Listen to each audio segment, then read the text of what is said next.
दीवानी, कृष्ण दीवानी मेरा श्याम दीवानी। हो मेरा श्याम दीवानी, हो मेरा कृष्ण दीवानी, हो मेरा श्याम दीवानी, हो मेरा कृष्ण दीवानी। पूज्य व्यासी भगवान का आगमन हो गया है। पूज्य व्यासी भगवान की जय। पूज्य व्यासी शांति सामा शांति रिधि यतो यतः समीहसे ततो नो अभयं कुरु सन्नः गुरु प्रजाभ्यो भयं नः वसुभ्यः सुशान्तिर्भवतु। श्रीमन्महागणाधिपतये नमः। श्री लक्ष्मी नारायणाभ्यां नमः। उमामहेश्वराभ्यां नमः। वाणी हिरण्यगर्भाभ्यां नमः। सची पुरंदराभ्यां नमः। मातृपितृगुरुचरणकमलेभ्यो नमः। इष्टदेवताभ्यो नमः। कुलदेवताभ्यो नमः। ग्राम देवताभ्यो नमः। स्थान देवताभ्यो नमः। वास्तुदेवताभ्यो नमः। सर्वेभ्यो देवेभ्यो नमः। सर्वाभ्यो देवीभ्यो नमः। सर्वेभ्यो ब्राह्मणेभ्यो नमः। सिद्धिबुद्धिसहिताय श्रीमन्महागणाधिपतये नमः। श्रीमङ्गलमूर्तये नमः। विनायकं गुरुं भानुं ब्रह्म विष्णुर्महेश्वरः सरस्वती प्रणम्यादो धर्मकामार्थसिद्धये। मङ्गलं भगवान् विष्णुः मङ्गलं गरुडध्वजः मङ्गलं पुण्डरीकाक्षः मङ्गलास्तनो हरिः।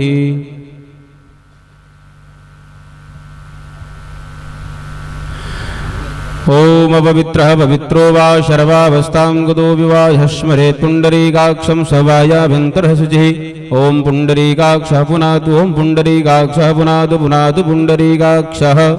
हस्ते पुष्पाणि गृहीत्वा ध्यानं कुर्यात्। हरिः ओम मा गणानान्त्वा गणपतिगुं हवामहे प्रियाणान्त्वा प्रियपतिगुं हवामहे निधीनान्त्वा निधिपतिगुं हवामहे वसो मम आहमजानि गर्वधमा त्वमजासि गर्वधम् अम्बे अम्बिकेऽम्बालिके न मानयति कश्चन ससति स्वकः शुभद्रिकां काम्बीलवासिनीम् इदं विशुर्विचक्रमे त्रिधानि तदेवदम् समूढमस्य वाग्निसुरे स्वाहा श्रीश्च ते लक्ष्मीश्च पत्न्यां वहोरात्रे पार्श्वे नक्षत्राणि रूपमसिनो व्यातम् ईश्वरन्निखाण्डं मयि खाण्ड सर्वलोकं मयि खाण्ड। नमः शम्भवाय च मयो भवाय च नमः शङ्कराय च महेश्वराय च नमः शिवाय च शिवतराय च आग्नेयेन रजसा वर्तमानो निवेशयन्नमृतं मर्त्यं च हिरण्ययेन सविता रथेन देवो जाति भुवनानि पश्यन् उग्रश्च भीमसध्वन्तसधुनिश्च सहस्रहंश्चाव्युग्वाच विक्षिपः स्वाहा पावकानः सरस्वती वाजेभिर्वाजिनीवती जग्नं वष्टुध्या वसुः। ध्यानं ध्यानार्थे पुष्पाणि समर्पयामि श्रीपुराणपुरुषोत्तमाय नमः। पाद्यो पाद्यमस्त्रोर्घ्यमुखे याच्मनीयं सर्वाङ्गेषु स्नानीयं जलं समर्पयामि एतावन्नशमहिमात्तो ज्यायांस्तवोरुहः। पादोष विश्वाभूतानि त्रिपादिशां मृदं दिवि चन्दनं त्वां गन्धर्वा अगनस्त्वामिन्द्रस्त्वां बृहस्पतिः त्वामोखदेशो मो राजा विद्वान् यक्षमादमुच्चित चन्द्रानुलेपनं समर्पयामि श्रीपुराणपुरुषोत्तमाय नमः। पुष्पं पुष्पमालां माल्यादीनि सुगन्धीनि मालत्यादीनि वै प्रभो मया हृतानि पुष्पाणि पूजार्थं प्रतिगृह्यतां श्रीपुराणपुरुषोत्तमाय नमः। पुष्पं पुष्पमालां समर्पयामि मनसा परिकल्पये धूपम् आग्रापयामि प्रत्यक्षदीपं सन्दर्शयामि।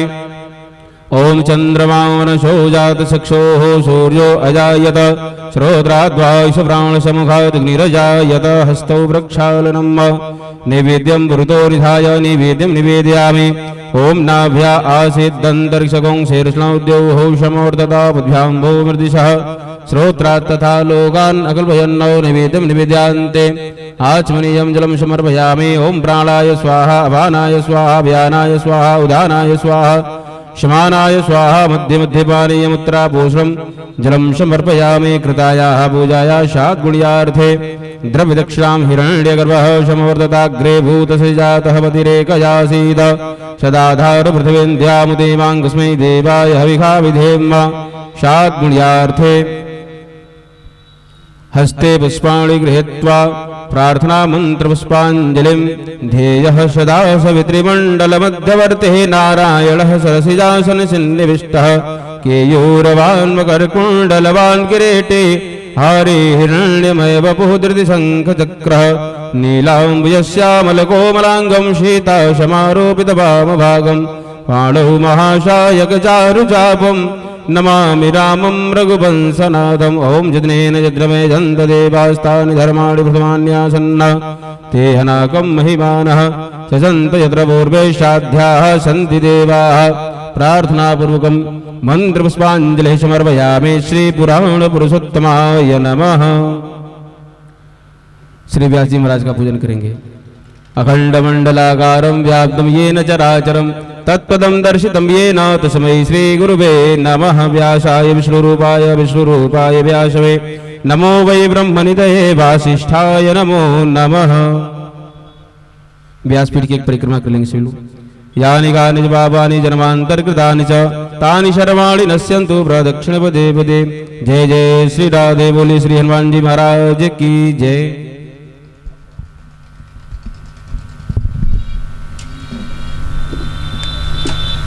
राम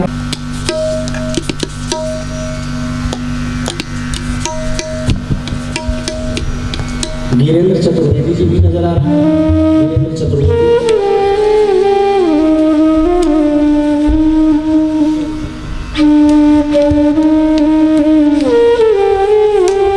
सुरेंद्र दुबे जी भी आ रहे हैं।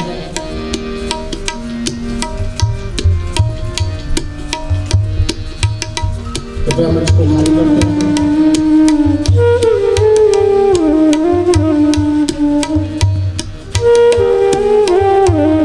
श्रीमती मालती तिवारी जी, श्रीमती मालती तिवारी जी,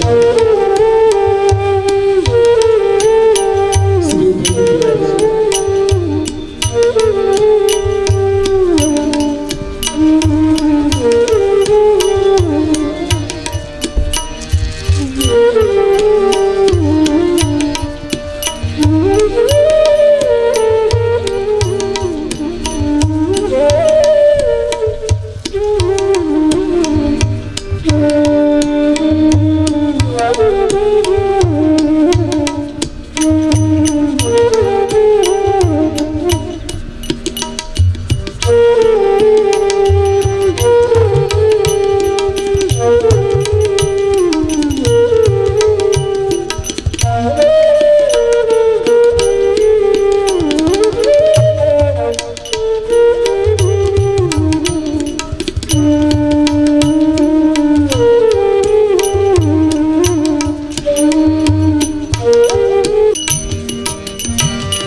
जी, सबसे पहले तो मैं आपसे क्षमा मांग लेता हूँ, थोड़ा 15 मिनट लेट होने के लिए। मेरा एक चश्मा टूट गया था तो उसको रिपेयर करवाने में थोड़ा सा समय लगा।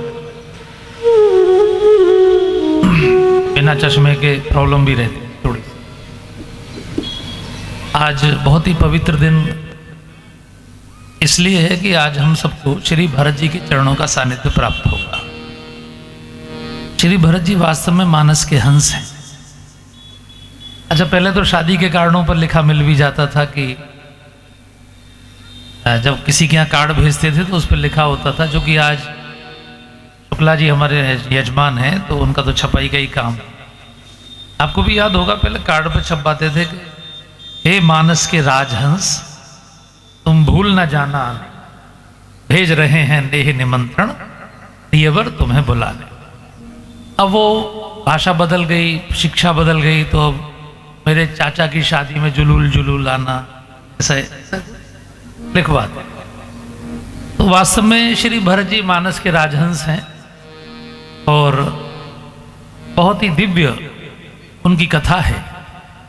हमारे गोस्वामी तुलसीदास जी के तो वो बहुत ही पूज्य हैं। गोस्वामी तुलसीदास जी ने कहा कि यदि भरत जी ना हुए होते तो मुझ जैसे शठ का मन राम भक्ति में ना लगा हो।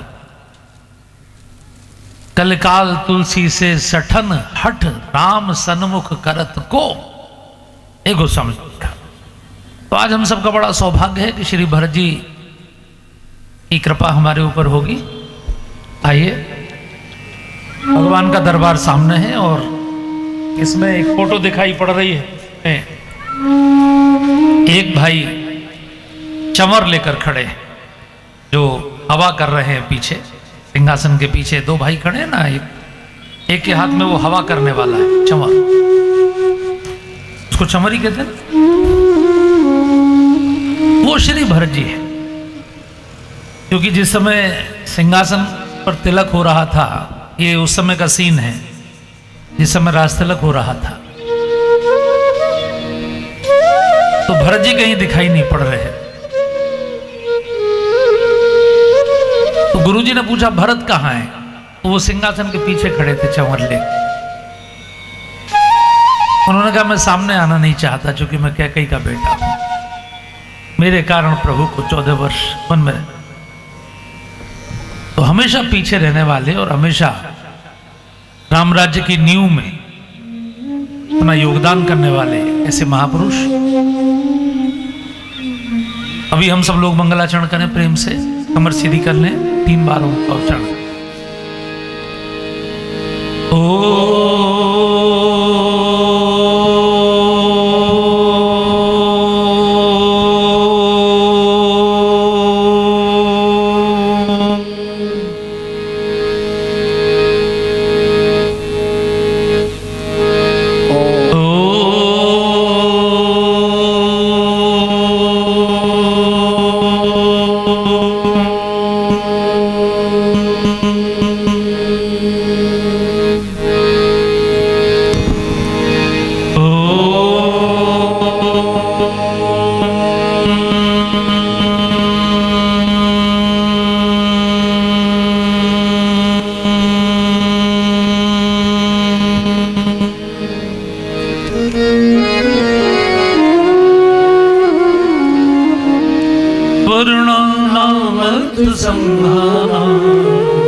मंगलानां च कर्तारो वन्दे वाणी विनायको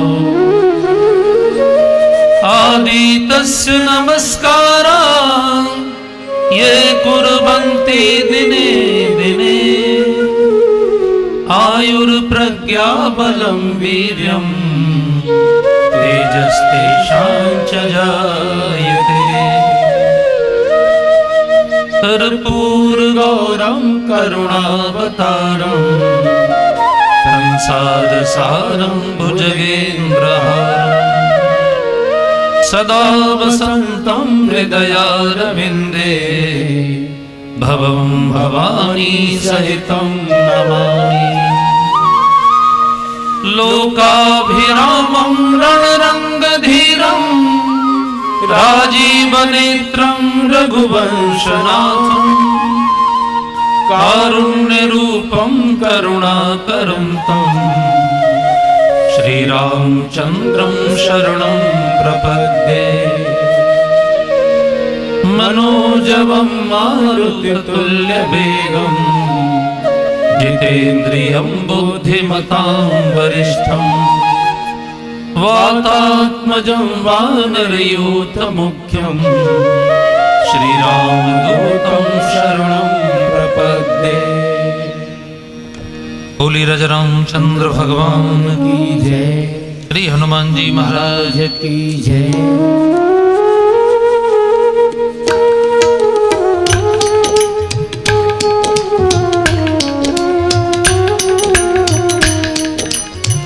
गुरु चरण सरोज रज निज मन मुकुर सुधार वरनौ रघुबर विमल यश जोदायक फल चार बुद्धिहीन तन जानिके सुमिरो पवन कुमार बल बुद्धि विद्या देहु मोहि हरौ कलेश विकार हो सम दीन न दीन हित तुम समान रघुवीर अस विचारि रघुवंश मणि हरौ विषम भवभीर श्री राधा मेरी स्वामिनी, मैं राधे को दास।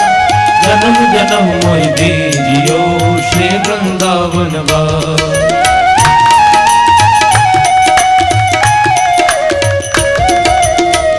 श्री राम जय राम जय जय राम। श्री राम जय राम जय जय राम। श्री राम जय राम जय जय राम। श्री राम जय राम जय जय राम।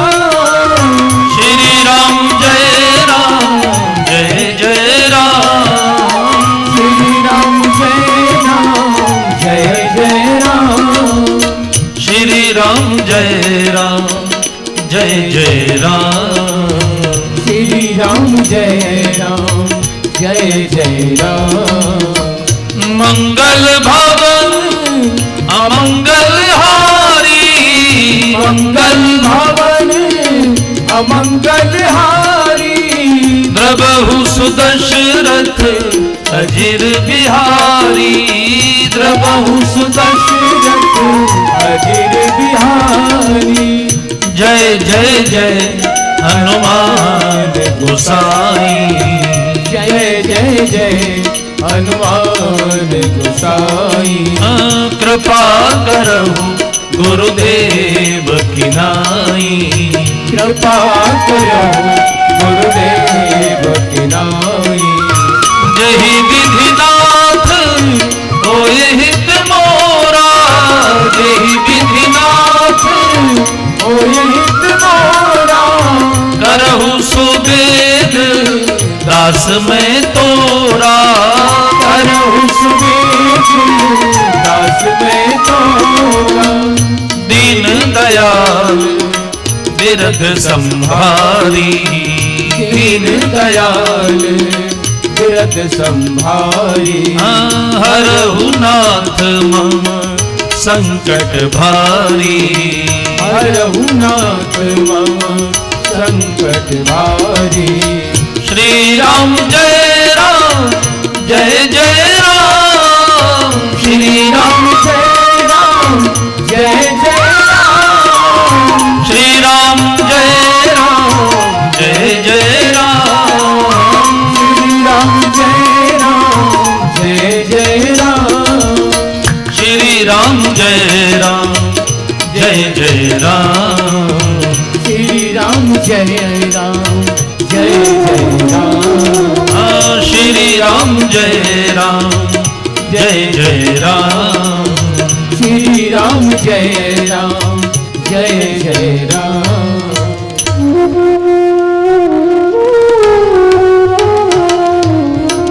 सादर शिव ही नाई अब माथा, सादर शिव ही नाई अब माथा। वरनहु विशद राम गुण गाथा, सादर शिव नाई अब माथा।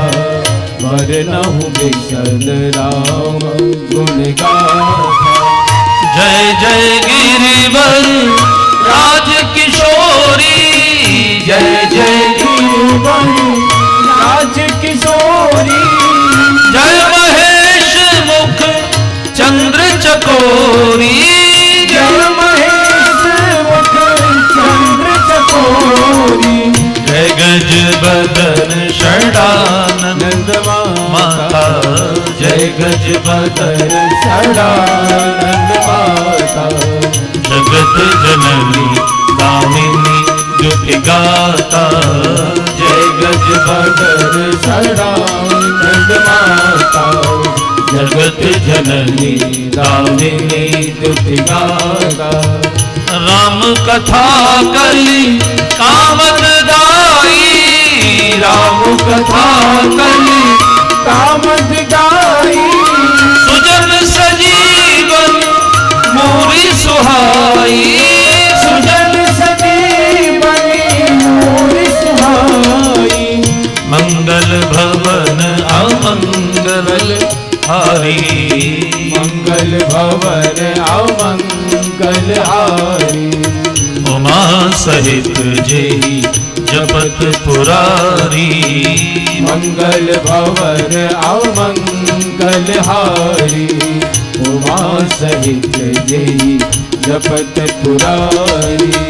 गुरु पितु मातु महेश भवानी, गुरु पितु मातु महेश भवानी प्रणवो दीन बंधु दिन दानी। प्रणवो दीन बंधु दिन दानी। सादर शिव ही नाई अब माता, बरनहु बिशर राम गुण गाथा। सादर शिव ही नाई अब माथा, वरनहु बिशर राम गुण गाथा। बोलिए सरस्वती मैया की जय, श्री गणेश जी महाराज की जय, श्री सद्गुरुदेव महाराज की जय, श्री गोस्वामी तुलसीदास जी महाराज की जय, आज के आनंद की जय, सब संतन की जय, सब देवन की जय, सब पितरन की जय, सरयू मैया की जय। ओम नमः पार्वती पतये हर हर महादेव।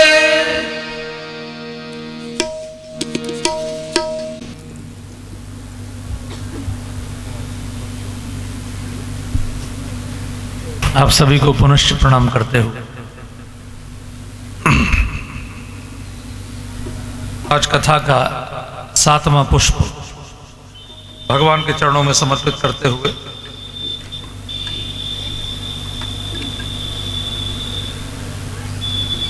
कल हम लोग वनवास में भगवान के साथ चित्रकूट तक गए थे और चित्रकूट में भगवान जाकर बैठे। हमने अंत में ये चौपाई गाई कि चित्रकूट रघुनंदन छाए, समाचार सुनी सुनी मुनि आए। ये चौपाई कल गाई सबसे लास्ट में। चित्रकूट जो है वो भगवान के प्रेम का धाम है। भगवान वहां के निवासियों के प्रेम के कारण वहां रहे और चित्रकूट बड़ा सिद्ध धाम है। उनको कामता नाथ बोलते हैं। आपने समाज में बहुत सारे लोगों के नाम सुने होंगे, कामता प्रसाद करके ऐसे। तो वो जो लोग चित्रकूट की परिक्रमा करके फिर मान लीजिए किसी के घर संतान होती है या कुछ होता है तो उसका नाम ऐसे कामता प्रसाद करके रखते हैं।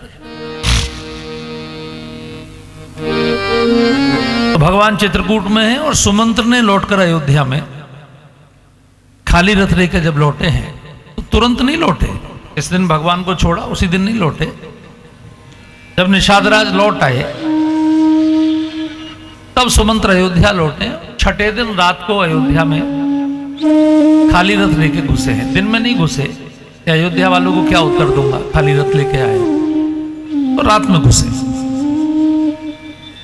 लेकिन रथ के पहियों की गड़गड़ाहट से पूरी अयोध्या में जागरण हो गया और सब खाली रथ देखकर एकदम मायूस हो गए। और महल में तो इतना रुदन हुआ। तो राजा दशरथ ने भगवान के वियोग में 6 दिन से कुछ खाया पिया नहीं था। आज छठी रात थी तो उन्होंने तड़प तड़प कर अपने प्राण छोड़ दिए। गोस्वामी जी ने लिखा कि 6 बार राजा दशरथ ने राम का नाम लिखा है गोस्वामी जी ने। तो 6 बार का मतलब होता है कि 6 दिन 6 रात लगातार राजा दशरथ राम राम ही रटते थे। बड़ा सुंदर दोहा है। राम राम कही राम कही, राम राम कही राम, तनु परिहरि रघुबर विरह, राव गयो सुरधाम।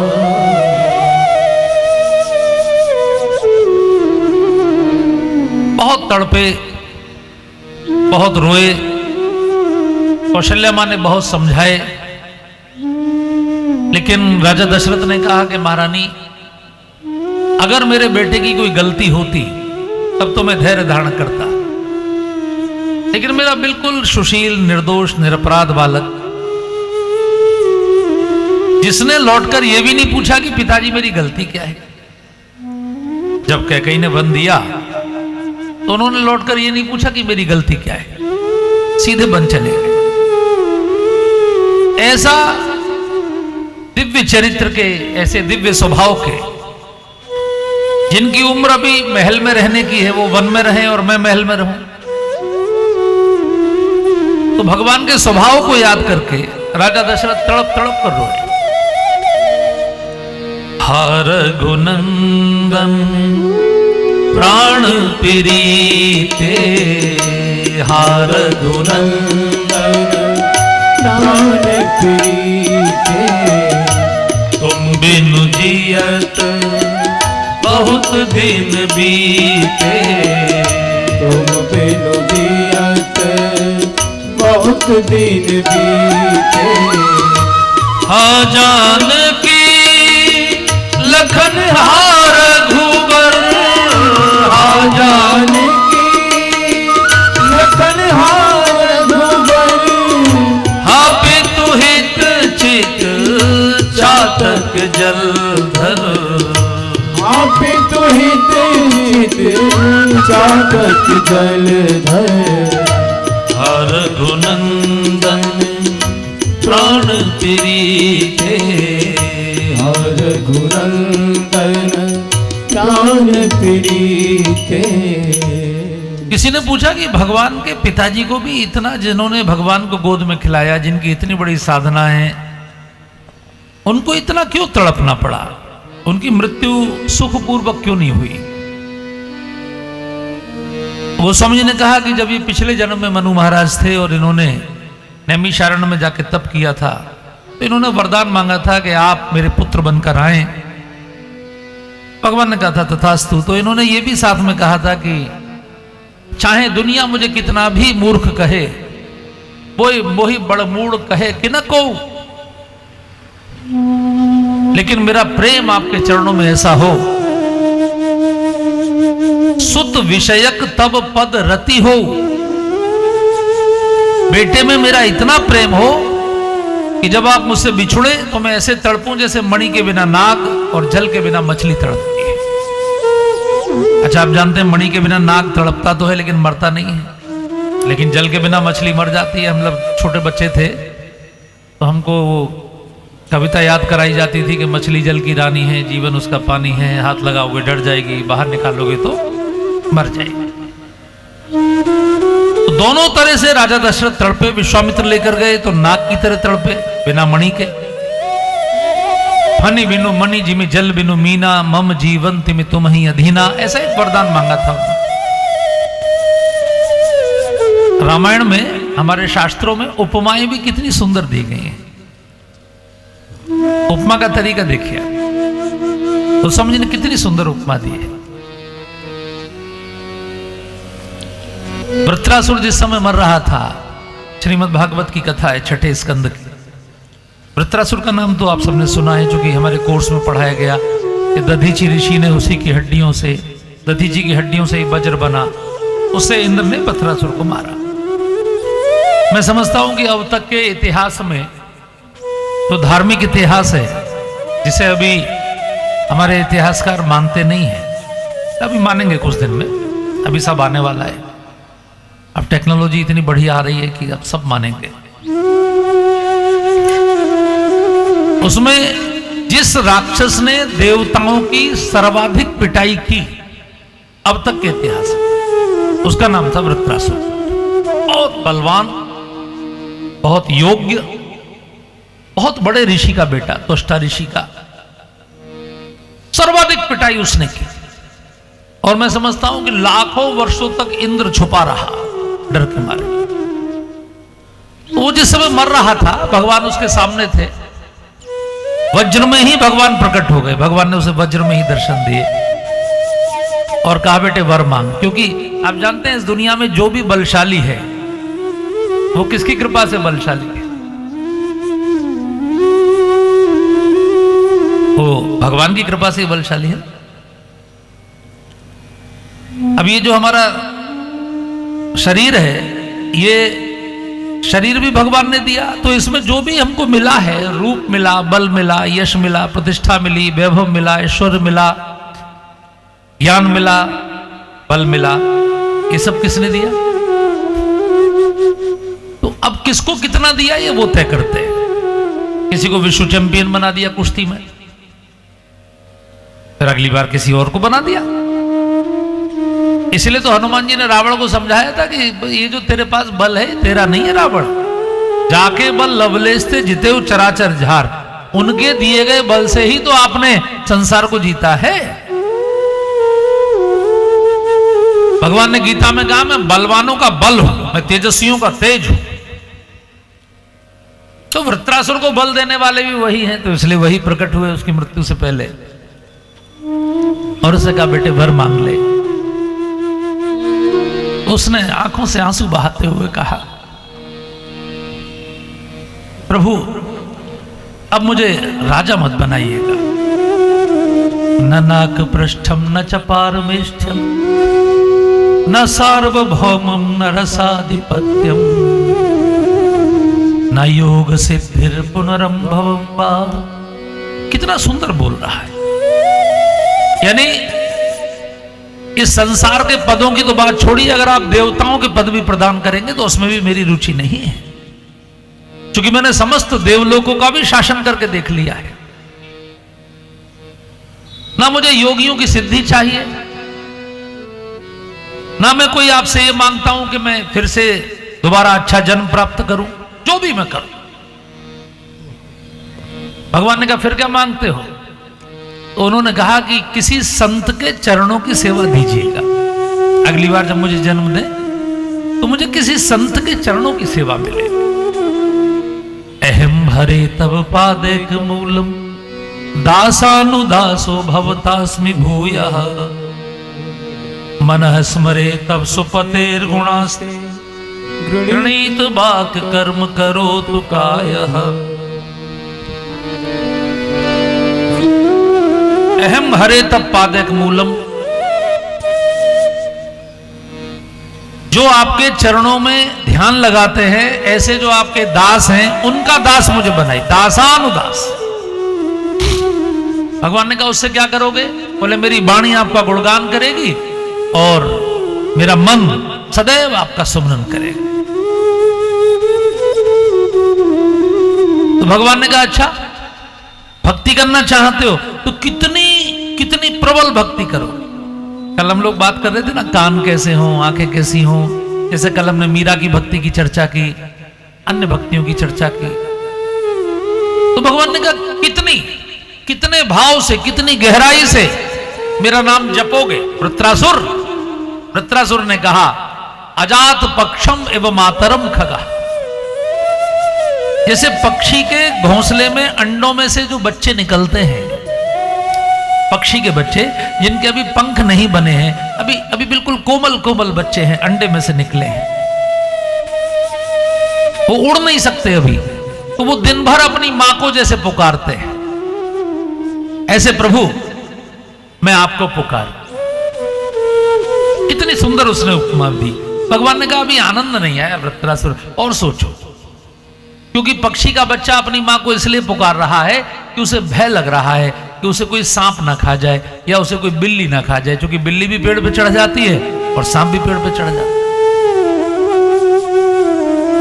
तो उसने कहा कि अगर ऐसी, तो भगवान ने कहा क्या मुझे भय से पुकारोगे? ये तो भय की बात हो गई, इसमें प्रेम कहां? वृत्रासुर ने कहा तो मुझे ऐसा वरदान दीजिए कि जैसे गाय का बछड़ा, अभी नया जो बछड़ा होता है, जिसने अभी घास खाना शुरू नहीं किया, भूस खाना शुरू नहीं किया, वो उसकी माँ जब दिन में चरने जाती है जंगल में, तो जैसे वो अपनी माँ को रमा के पुकारता है, ऐसे मैं आपको पुकार। भगवान ने कहा ये भी आनंद नहीं आया वृत्रासुर, क्योंकि ये भूख से पुकारना हुआ। बछड़ा भूखा होता है इसलिए पुकारता है, भय से और भूख से भगवान को पुकारोगे? कुछ और भाव सोचो। तब उसने कहा जैसे एक नई नवेली दुल्हन का पति जब विदेश जाता है, बाहर जाता है कुछ काम करने, तो जैसे वो कह के जाए कि मैं इतने दिन में आऊंगा, तो जैसे वो उसकी प्रतीक्षा करती है, और एक एक दिन जैसे कम होता जाता है तो उसकी जो जैसे बेचैनी बढ़ती जाती है, वैसे प्रभु उस व्याकुलता के साथ मैं आपको पुकारूं। भगवान ने कहा ठीक है, भाव की उपमा की बात होती है। उपमा कैसी दी गई? राजा दशरथ कितने धर्मात्मा हैं, उन्होंने भगवान से कैसा वरदान मांगा? उन्होंने भगवान से मांगा, मनि बिनु फनि जिम जल बिनु मीना, मम जीवन देवी तुम ही अदीना। राम सदा से रुचि राखी, वेद पुराण साधु सुर साथी, मन बिनु फणि जिमि जल बिनु मीना, मणि बिनु फणि जिमि जल बिनु मीना। भगवान अपने भक्त की इच्छा जरूर पूरी करते हैं, इसलिए राजा दशरथ वैसे ही तड़पे और अंत समय में उनको श्रवण कुमार के बूढ़े माता पिता दिखाई पड़े। उस समझ ने लिखा, तापस अंध श्राप सुधे आई, कौशल्या ही सब कथा सुनाई, भयउ बिकल बरनत इतिहासा, नाम रहित धिग जीवन आशा। जब कौशल्या माँ ने समझाने की कोशिश की तो उन्होंने कहा, देवी अब मैं बचूंगा नहीं, मुझे श्रवण कुमार के बूढ़े माता पिता दिखाई पड़ रहे हैं। उन दोनों ने मुझे श्राप दिया था कि 4-4 पुत्रों के पिता होते हुए भी आपके मुख में अंत समय में कोई पानी डालने वाला नहीं बचेगा। अभी तक ये किसी को बताया नहीं था राजा दशरथ ने, अब पहली बार कौशल्या माँ के सामने इस घटना का उद्घाटन किया। इतिहास बता रहे हैं।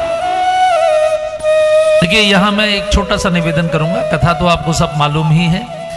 एक छोटा सा निवेदन ये है कि जाने अनजाने कोई भी कर्म यदि हमसे होता है तो वो अंत समय में भी तड़पाता है। राजा दशरथ ने ये श्रवण कुमार वाली घटना जानबूझ के नहीं की थी, अनजाने में हो गई। शब्द वेदी बाण मार दिया। उन्हें नहीं पता था कि इसमें कोई युवक है, वो तो सोच रहे थे कोई जानवर पानी पी रहा है। अनजाने में की हुई अपराध भी व्यक्ति को जब इतना तड़पा सकती है तो जो लोग जानबूझकर करते हैं उनको कितना तड़पना पड़ेगा। भोगना सबको पड़ता है। भगवान ने गीता में कहा, अमश्य में भोक्तव्यम कृत कर्म शुभाशुभम। हम जो भी शुभ या अशुभ करते हैं उन सबका फल हमको भोगना ही पड़ता है।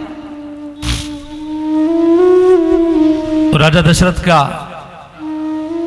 स्वर्गवास हुआ, लेकिन अब चारों में से कोई पुत्र नहीं है, तो उनके शरीर को तेल की नाव में रखा गया। आजकल रखते हैं जो डेड बॉडीज होती हैं उनको बचाने के लिए। मेडिकल कॉलेजेस में भी जो लोग देह दान करते हैं उनको कैडावर बोलते हैं। लेकिन जो तेल होता है, तेल में भी औषधियां मिला के भी ऐसी पद्धति थी पुराने आयुर्वेद में कि कितने भी समय तक शरीर में इन्फेक्शन शुरू नहीं होता था। नहीं तो 6 घंटे के बाद शरीर में धीरे धीरे इन्फेक्शन शुरू हो जाता है और शरीर धीरे धीरे डिसॉल्व होना शुरू हो जाता है। तो तेल की नाव में रखा गया और गुरु वशिष्ठ ने तुरंत भरत जी को बुलाया। अपने दूतों से कहा कि भरत को ये मत बताना कि अयोध्या में राजा दशरथ की मृत्यु हो गई है, राम का वनवास हो गया है। कोई घटना उनको पता ना लगे, क्योंकि वो इतने गंभीर हैं कि पता नहीं क्या कर रहे। अब बस ये बोलना कि गुरुजी ने आदेश दिया है, आपको बुलाया है। भरत जी आए हैं और भरत जी सीधे मां के पास गए। तो आप जरा देखिए, राजनीति व्यक्ति को कहां ले जाती है और कैसा मन हो जाता है कि कैकेयी भरत जी का आरती का थाल सजाकर स्वागत कर रही है और प्रसन्न है। मंथरा भी सज धज के आई है साथ में, उसे भी लग रहा है मुझे भी इनाम मिलेगा। अब आप स्वयं सोचिए कि घर में मृत्यु होती है तो घर में मृत्यु के साथ पातक प्रारंभ हो जाता है। और जिस महिला के पति का शव घर में रखा हो, वो महिला अपने पुत्र की क्या आरती उतार के स्वागत करेगी? अरे वो तो दूर से लिपट जाएगी, दौड़ के रोती हुई जाएगी, बेटा आपके पिताजी चले गए, लेकिन कैकेयी ने ऐसा कुछ नहीं कहा कि आपके पिताजी का स्वर्गवास हो गया, मेरा सुहाग उजड़ गया, ऐसा कुछ वाक्य नहीं बोला। भरत जी का स्वागत कर रही है। लेकिन भरत जी ने अपनी मां से पूछा कि मां, ये पूरी अयोध्या इतनी उजड़ी उजड़ी क्यों लग रही है? भरत को तो पता नहीं कि पिताजी का स्वर्गवास हो गया है। तो मां, ये पूरी अयोध्या उजड़ी उजड़ी क्यों लग रही है? आज किसी के भी चेहरे पर खुशी नहीं है, सब। तो उन्होंने कहा सब ठीक है बेटा, कुछ भी गलत नहीं है, मैंने बिल्कुल सब ठीक करके रखा है, बस एक काम थोड़ा सा बिगड़ गया है और वो भगवान ने बिगाड़ दिया है। अब देखिए, चालाक आदमी जो होता है वो अगर अच्छा हो तो मैंने किया और खराब हो तो भगवान ने किया। कैकेयी वैसे ही डायलॉग बोल रही है, कछुक काज विधि बीच बिगाड़े हो, भूपति सुरपति पुर पग धारे हो। राजा साहब देवताओं के लोक चले गए हैं, स्वर्ग लोक चले गए हैं। ये नहीं कहा कि आपके पिताजी का स्वर्गवास हो गया, ये भी नहीं कहा कि मेरे पति का स्वर्गवास हो गया। वो कह रही है राजा साहब। अब ये राजा साहब जो शब्द है, ये व्यक्ति को सीधे ध्यान दिलाता है कि राजगद्दी खाली हो गई है। राजगद्दी पर भरत का ध्यान जाए, इसलिए उसने कहा भूपति, भूपति सुरपति पुर पग धारे हो, कछुक काज विधि बीच बिगाड़े हो। जैसे ही कहा वैसे ही भरत जी जमीन पर गिरे धड़ाम से, रोने लगे, आंखों से आंसू बहने लगे। कहा मां, भैया कहां हैं? पिताजी मुझे भैया के हाथों में सौंप कर क्यों नहीं गए? तब कैकेयी ने कहा, उनको तो मैंने वन भेज दिया है बेटे, मैंने सब ठीक कर दिया है। और अपनी जो योजना थी पूरी, वो कैकेयी ने भरत जी को बताई। ऐसे ऐसे मैंने 2 वरदान मांगे और मंथरा ने कुछ सहायता की। भय मंथरा सहाय बिचारी, ये बिचारी अब मंथरा को बिचारी बोल रही है। तो चालाक आदमी है, वो सारा श्रेय स्वयं लेता है, जबकि योजना तो मंथरा की थी, डायरेक्टर तो मंथरा थी। लेकिन अभी कैकेयी ने भरत जी को कहा, भाई मंथरा सहाय बिचारी, बिचारी मंथरा ने कुछ सहायता की, सब योजना तो मैंने की। और ऐसे ऐसे मैंने तुम्हारा राज तिलक मांगा, राम का वनवास मांगा, ऐसे हुआ वैसे हुआ। भरत जी को इतना क्रोध आया, उनका दाहिना हाथ सीधे तलवार की मूठ पर गया।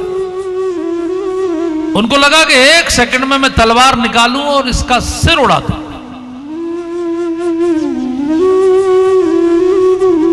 लेकिन भरत जी तो संत हैं बहुत बड़े। भरत जी ने अपने क्रोध पर काबू किया। और कैसे काबू किया? कई लोग मुझसे पूछते हैं कथाओं में कि महाराज जी गुस्सा बहुत आता है, क्रोध बहुत आता है, तो क्रोध पर कैसे कंट्रोल करना चाहिए? तो हमने कहा भैया हमारे गुरु तो भरत जी हैं,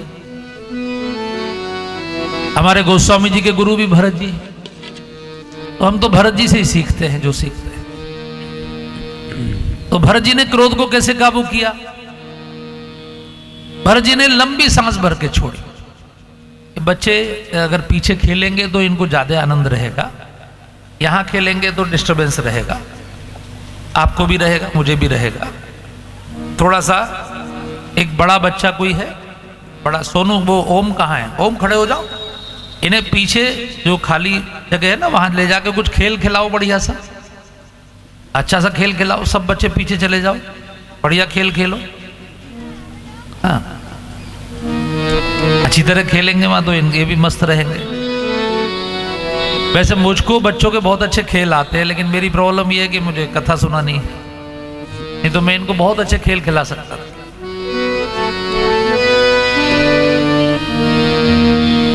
ये जो गुड़िया है वो खिला लेगी, बड़ी वाली जो गुड़िया है वो बहुत समझदार है, सबको खिला। ये चौपाई गा लीजिए। आपको कभी भी अपने मन को शुद्ध करना हो, मेरी गारंटी है, आपको कितना भी क्रोध आ रहा हो, कितना भी आप डिप्रेशन में हो, कितने भी आपके मन में खराब विचार हो, आप 3 बार लंबी सांस लेके छोड़िए। लंबी सांस माने नाभि तक। अभी लेने की जरूरत नहीं, अभी तो आप ठीक है, शांत हैं।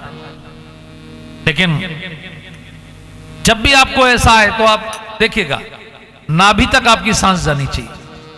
भरत जी ने ऐसे किया, धीरज धरी भरी लेहि उसासा, धीरज धरी भरी लेहि उसासा, पापिन सबही भांति कुल नासा, पापिन सबही भांति कुल नासा, प्रणवं प्रथम भरत के चरना, प्रणमं प्रथम भरत के चरना, जासु नेम व्रत जाई न बरना, जासु नेम व्रत जाई न बरना, धीरज धरी भरी लेहि उसासा, धीरज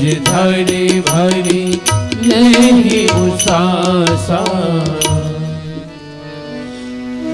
भरत जी ने क्रोध पर कंट्रोल किया। देखिए इस समय आप जब आप कथा सुन रहे हैं ना तो आपकी सबकी सांस बहुत स्लोली स्लोली चल, बहुत धीमी धीमी। लेकिन आपने देखा होगा कि जब आपको क्रोध आता है तो आपकी सांस धीमी नहीं रह सकती। तो श्वास की गति से मन के विचारों का सीधा संबंध है। इसलिए हमारे देश में प्राणायाम की व्यवस्था है। जो अष्टांग योग है उसमें यम नियम आसन प्राणायाम, फिर प्रत्याहार, फिर ध्यान। सीधे ध्यान नहीं किया जाता। जैसे आप कभी भी पूजा करने बैठे तो मेरा निवेदन है कि पहले आप 3 बार अनुलोम विलोम कर लें। इससे क्या फायदा होगा? इससे आपकी सुषुम्ना नाड़ी जागृत हो जाएगी। जब आपकी सांस बाईं नाक से चलती है तो आपकी इड़ा नाड़ी होती है। जब आपकी सांस दाईं नाक से चलती है तो पिंगला नाड़ी होती है। इड़ा को चंद्र नाड़ी कहते हैं, पिंगला को सूर्य नाड़ी कहते हैं। और जब आपकी सांस दोनों नाकों से बराबर चलती है तो उसको सुषुम्ना कहते हैं। वो सबसे शुद्ध है, सबसे शुद्ध। वो परमात्मा की ऊर्जा है सीधी। इसलिए भगवान का सहस्त्र नाम में, विष्णु सहस्त्र नाम का जब आप पाठ करेंगे, गोपाल सहस्त्र नाम का जब आप पाठ करेंगे तो भगवान का एक नाम है सुषुम्ना मार्ग संचारी। तो जब सुषुम्ना नाड़ी जागृत होती है तो ये आपके सीधा जो माइंड का सबसे सेंसिटिव पॉइंट है यहां, वहां तक ऑक्सीजन जाती है। उससे आपके दिमाग के सेल्स का एक्टिवेशन रेट बढ़ जाता है। इसलिए किसी भी पूजा पाठ को करने से पहले, उच्चारण करने से पहले, गायत्री जप करने से पहले प्राणायाम करने का विधान है। हमारे आप में से जो भी लोग संध्या करते होंगे, उस संध्या में पहले प्राणायाम किया जाता है। इधर से भरना, रोकना, दूसरी तरफ से छोड़ना, ऐसे कम से कम 3 बार करना, ऐसा नियम है। तो भरत जी ने 3 बार सांस लेके छोड़ी, मन को शुद्ध किया और कैकेयी से कहा कि मैं केवल तुझे इसलिए नहीं मारा कि मेरे वंश को कलंक लग जाता। रघुवंश बहुत उज्जवल वंश है, हमारे खानदान पर कभी कोई कलंक नहीं है। अगर मैं आपको मार देता तो मेरे वंश पर एक कलंक लगता। इस वंश में, इस घर में एक ऐसा बेटा पैदा हुआ था जिसने अपनी मां को मार दिया, इसलिए मैं नहीं मार रहा। कौन हो? नागिन से भी बुरी, पापिन, तेरी जीभ नहीं गली, तेरे मुंह में कीड़े नहीं पड़े। भरत जी थोड़ी कड़वी भाषा बोल, अगर जन्म लेते ही तूने मुझे मार दिया होता तो मेरे माथे पर इतना बड़ा कलंक ना लगता। आज अपने पिता की मृत्यु का जिम्मेदार मैं हो गया, अपने भाई के वनवास का जिम्मेदार मैं हो गया। ये क्या कर दिया? और तभी मंथरा सज धज के सामने को आई। उसको लगा शायद मुझे कुछ इनाम मिले। शत्रुघ्न जी ने ऐसी लात मारी भाई साहब के सामने, दीवार में जाके उसकी खोपड़ी टकराई, खोपड़ी फूट गई, कुबड़ टूट गया। शत्रुघ्न जी उसकी चोटी पकड़ के घसीटने लगे। भरत जी ने कहा छोड़ दो शत्रुघ्न, अब इनके साथ हमारा कोई रिश्ता ही नहीं है। नाता एक राम जी से, दूजा नाता तोड़ दे। आशा एक राम जी से, दूजी आशा छोड़ दे।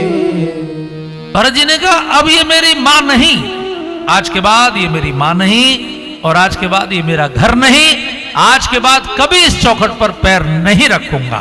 निकल गए वहां से, त्याग दिया। ये मत समझिएगा कि 14 साल को त्यागा, 14 साल को नहीं त्यागा, जीवन भर को त्यागा। जीवन भर श्री भरत जी ने कैकेयी को मां नहीं कहा और कैकेयी की चौखट पर पैर नहीं रखा। जो मेरे राम का नहीं वो मेरे काम का नहीं। और यहां से श्री भरत जी सीधे कौशल्या मां के पास आ गए। अब मां ने तो उन्हें गोदी में बैठा ला। देखिए कौशल्या मां कितने बड़े मन की है, वो भरत जी को जानती है। जब भरत जी बहुत रोए, उन्होंने कहा मां मैं बहुत बड़ा पापी हूं, मां अगर इस षड्यंत्र में मेरा थोड़ा भी हिस्सा हो तो दुनिया के सारे बड़े से बड़े जितने महापाप होते हैं वो सब मेरे सिर पर आ जाए। मां ने कहा बेटा आपके पिताजी कहा करते थे कि मेरा भरत तो कुल का दीपक है, जाने सदा भरत कुल दीपा, बार बार मोहि कहे महीपा।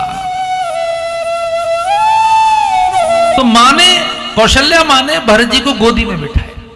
माता भरत गोद बैठा रे, माता भरत गोद बैठा रे। आंसू पोंछ मृदु बचन उचारे, आंसू पोंछे मृदु बचन उचारे। अजहू बच्छ बलि धीरज धरहू, अजहू बच्छ बलि धीरज धरहू। कुसमय समुझी शोक परिहरहू, कुसमय समुझी शोक परिहरहू। माता भरत गोद बैठा रे, माता भरत गोद बैठा रे। हमारी माताएं, अब यहाँ मुझे पता नहीं आप कहती हैं कि नहीं, लेकिन ब्रज की माताएं अभी भी अपने बच्चे को जब बहुत प्रेम करती हैं तो उसके सिर पर हाथ फेर कर कहती हैं मेरो बछड़ा, मेरो बछड़ा। ऐसे यहाँ भी कहा जाता था, अवध में भी, चूंकि जब राम वन जा रहे थे तो कौशल्या मां ने कई बार मेरा बछड़ा मेरा लाल, मेरा बछड़ा मेरा लाल, बहुरे बहुरे कही बच्च कही। मां बार बार श्री राम जी को बछड़ा बोल रही थी। ये जो वत्स शब्द है, वत्स जो वत्स माने गऊ का बच्चा, वत्स से ही बच्चा शब्द बना है। दुनिया में गाय अपने बच्चे को सर्वाधिक प्रेम करती है। वैसे तो प्रत्येक मां अपने बच्चे को प्रेम करती है, लेकिन गाय अपने बच्चे को सर्वांग चाटती है।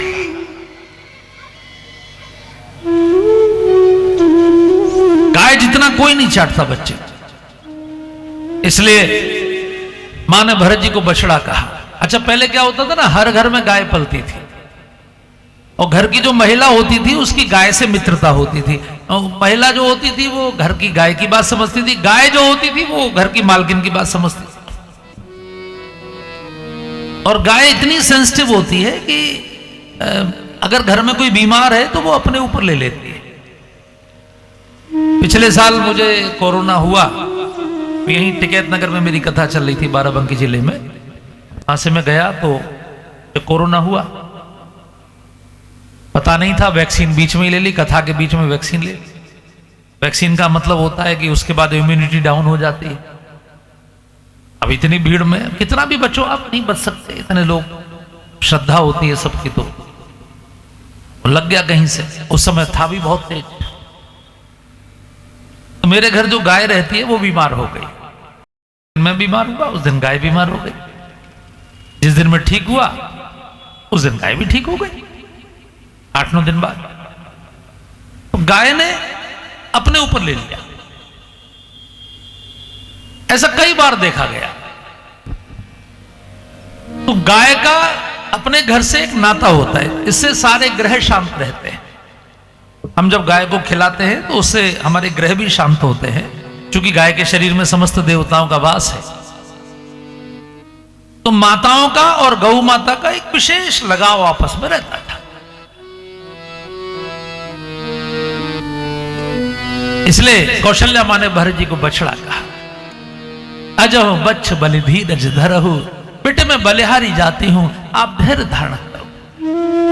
और उसके बाद दोनों मिलकर इतना रोए, पूरे महल में फिर एक बार बहुत कारुणिक वातावरण हो गया। पूरी घटना मां सुना रही है भरत जी को रोते रोते। हमारे संतों ने इसको बड़ा सुंदर गाया है। आज मोहे रघुबर की सुधि आई, आज मोहे रघुबर की सुधि आई, आज मोहे रघुबर की सुधि आई, आज मोहे रघुबर की सुधि आई।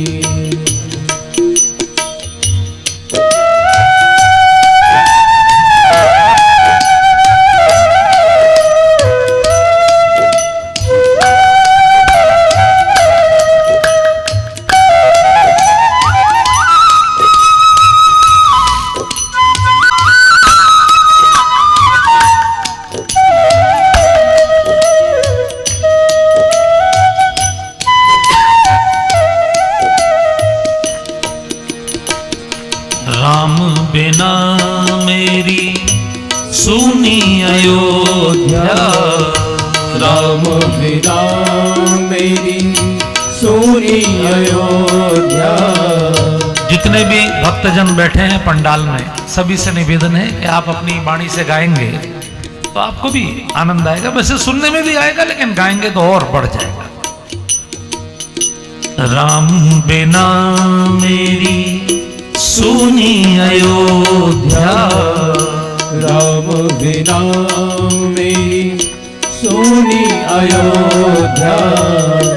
लखन बिना ठकुराई, लखन बिना ठकुराई। सिया बिना मेरी सुनी रसोई, सिया बिना मेरी सुनी रसोई। कैसे धीर धराई, आज मोहे रघुबर की सुधि आई, आज मोहे।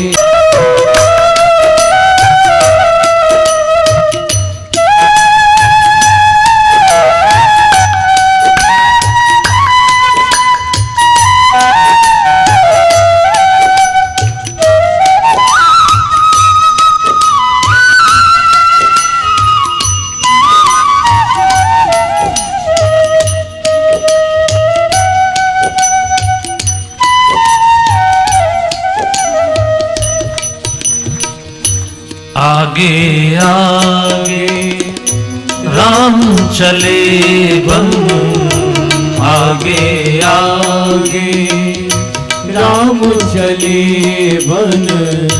पीछे लक्ष्मण भाई, पीछे लक्ष्मण भाई। उभय मध्य में चली जानकी, उभय मध्य में चली जानकी। विपत्ति सही ना जाई, आज मोहे रघुबर की सुधि आई, आज मोहे रघुबर की सुधि आई। सावन गरजे भादो बरसे, सावन गरजे भादो बरसे। पवन चले पुरवाई, पवन चले पुरवाई। काहू वृक्ष तर भीजत होंगे, काहू वृक्ष तर भीजत होंगे। राम लखन दो भाई, आज मोरे रघुबर की सुध आई। आज मोरे रघुबर की सुध आई। जय